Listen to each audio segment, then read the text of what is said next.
Assalamualaikum warahmatullahi wabarakatuh. Perkenalkan, nama saya Michael Bagus Herdianto, mahasiswa dari Politeknik STI Jakarta. Di sini saya ingin melakukan sebuah praktek dari tugas akhir mata kuliah Statistika Terapan yang diampu oleh Ibu Dian Indriani. Yang pertama, saya membuat sebuah instrumen yaitu berupa kuesioner yang akan saya uji validitas, uji reliabilitas, uji normalitas, dan uji hipotesis yang saya gunakan adalah hipotesis regresi. Ini membuat sebuah kuesioner dengan judul model motivasi mahasiswa atas kinerja minat belajar mahasiswa atau mahasiswi di dalam kelas A prodi MSDMA 2021. Di sini saya sudah mendapatkan sebanyak 30 responden dan petunjuk pengisiannya yaitu sangat tidak setuju itu 1, tidak setuju itu 2, ragu-ragu 3, setuju 4, sangat setuju 5 yang sudah saya pindahkan ke dalam Excel. Berikut sebuah datanya.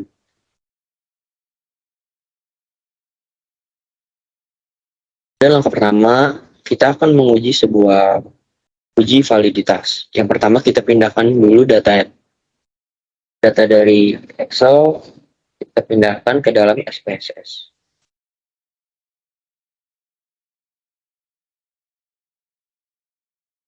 Nah, di sini saya sudah memindahkan data yang sudah saya dapatkan ke dalam SPSS. Pertama kita klik variable view. Jangan lupa kita ganti dulu namanya soal 1x, soal 2x, soal 3x, 4x, soal 5x, soal 6y, soal 7y, soal 8y, 9y, dan soal 10y. Kenapa ada x dan y-nya? Karena di sini saya menggunakan dua variabel. Dan variabel yang pertama itu variabel x, yaitu motivasi dari pernyataan 1 sampai pernyataan 5. Yang kedua variabel y, yaitu kinerja dari pernyataan nomor 6 sampai nomor 10. Sini jangan lupa desimalnya kita ganti 0.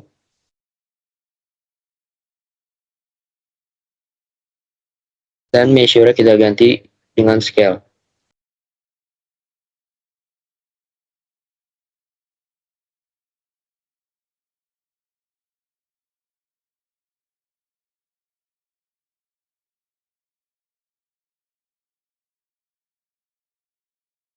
Selanjutnya kita mencari sebuah total dari kedua variabel ini dengan cara klik transform, itu compute variable, kita tulis total x, kita masukkan 5 item tersebut, yaitu soal 1x, soal 2x, soal 3x, soal 4x, dan soal 5x.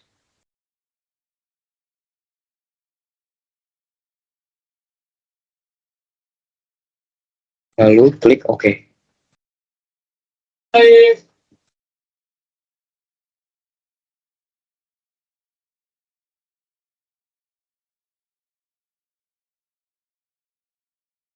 Setelahnya kita ingin mencari total dengan cara yang sama, yaitu compute variable. Saya ganti dulu tetap y, dan nanti masukkan 5 item tersebut dari variabel y, yaitu y, soal 7y, soal 8y, soal 9y, dan soal 10y.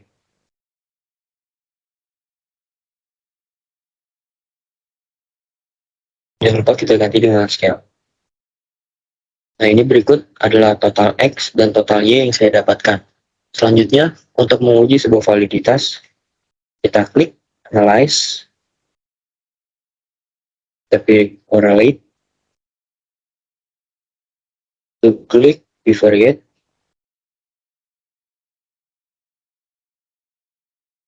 kita masukkan variabel yang pertama yaitu variabel X.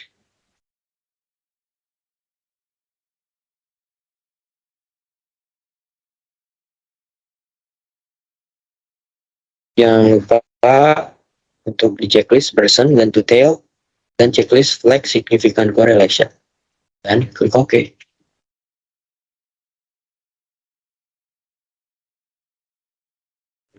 Nah, di sini kita sudah mendapatkan sebuah hasil output dari uji validitas tadi, yaitu variabel pertama, variabel X, dengan penjelasan dari data seluruh item instrumen penelitian ini adalah valid. Hal ini ditunjukkan oleh nilai person correlation R hitung setiap item lebih besar dari R table. Adapun nilai R table untuk N sama dengan 30 yaitu jumlah responden, dikurang 2, jadi DF sama dengan 28, dan signifikansi 0,05 dan signifikansi 0,05 adalah 0,361007, yaitu kita dapat dari table person correlation.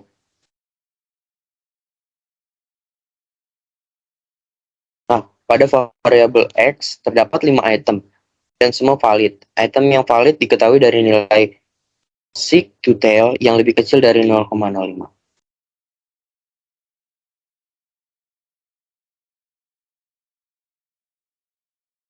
Selanjutnya kita akan menguji validitas dari variabel Y dengan cara yang sama. To analyze, correlate, bivariate,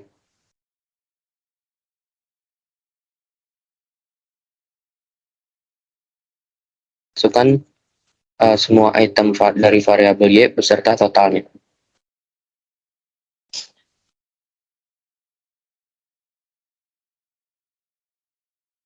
Jangan lupa kita checklist person, detail, dan flag significant correlation, dan klik OK.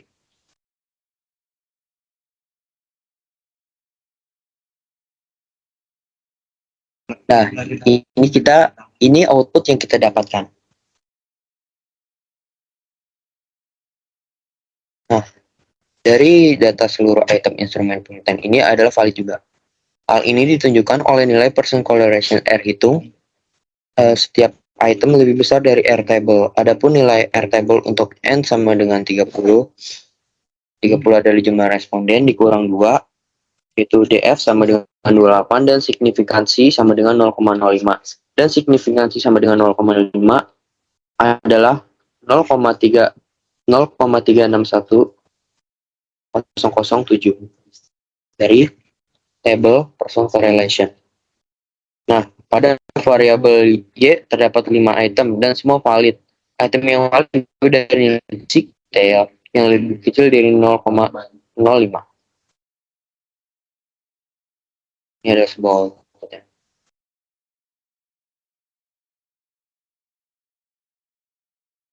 Selanjutnya kita akan melakukan sebuah uji reliabilitas. Itu caranya kita pencet, kita klik analyze,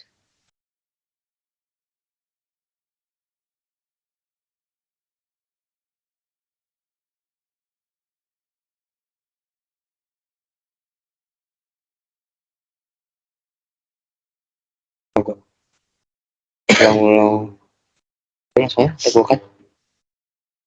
Kita klik analyze, lalu kita pilih scale, lalu kita klik reliability analysis. Kita masukkan semua item dari variabel X dan Y, tidak termasuk total.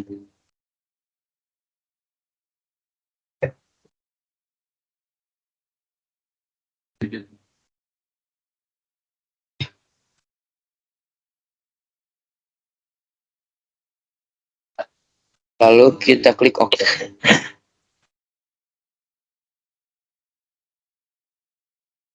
Nah, di sini sudah kita dapatkan hasil dari output dari uji reliability, yaitu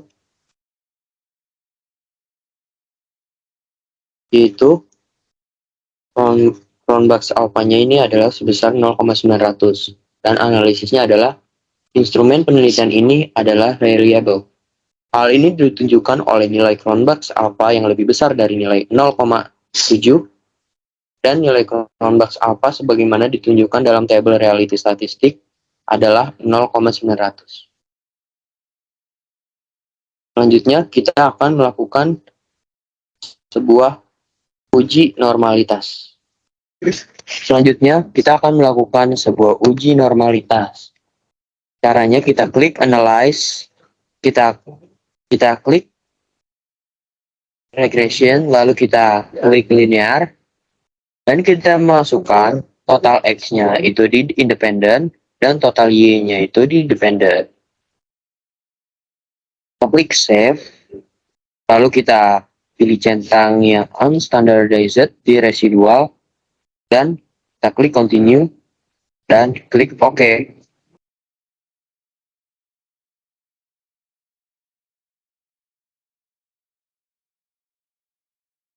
Nah, di sini kita sudah mendapatkan data dari residualnya, baru kita bisa melanjutkan sebuah uji normalitasnya dengan cara klik analyze, kita klik descriptive statistic, dan kita klik explore.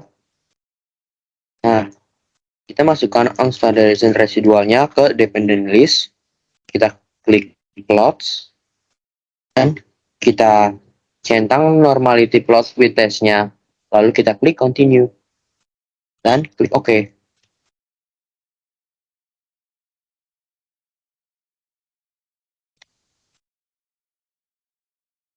Nah, di sini kita sudah mendapatkan hasil output dari test of normality-nya.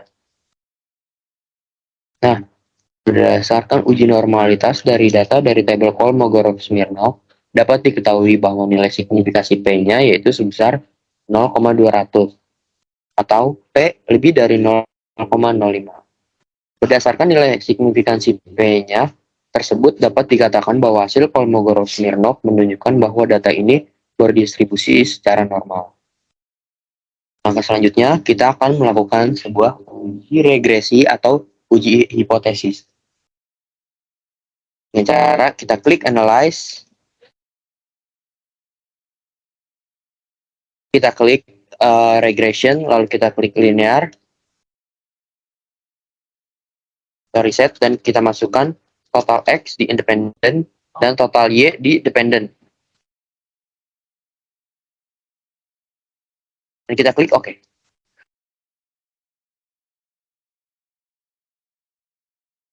Nah, di sini sudah muncul hasil outputnya dari tabel koefisien A. Lalu, ini maksud H0 tidak terdapat pengaruh model motivasi mahasiswa atas kinerja minat belajar mahasiswa atau mahasiswi di dalam kelas A prodi MSDM 21. Dan H0 terdapat pengaruh model motivasi mahasiswa atas kinerja minat belajar mahasiswa atau mahasiswi di dalam kelas A prodi MSDM 2021. Nah, di sini hasil output dari tabel koefisien A-nya. Nah, kalau hasil signya lebih kecil dari 0,05, maka H0 ditolak dan HA diterima. Jadi artinya terdapat pengaruh antara variabel X yaitu motivasi dan variabel Y yaitu kinerja. Nah, bisa dilihat dari signifikasi atau tabel T-nya.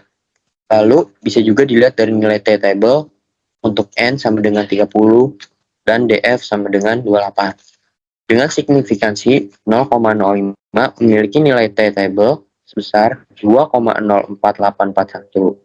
Dan nilai T hitung yang didapatkan untuk data penelitian di atas adalah 4,4. Dengan demikian, maka T hitung lebih besar dari T table, yang artinya maka H0 ditolak dan HA diterima. Kesimpulannya, terdapat pengaruh antara model motivasi mahasiswa atas kinerja minat belajar mahasiswa atau mahasiswi di dalam kelas A prodi MSDMA 2021. Kurang lebihnya mohon maaf. Sekian dari saya. Wassalamualaikum warahmatullahi wabarakatuh. Terima kasih.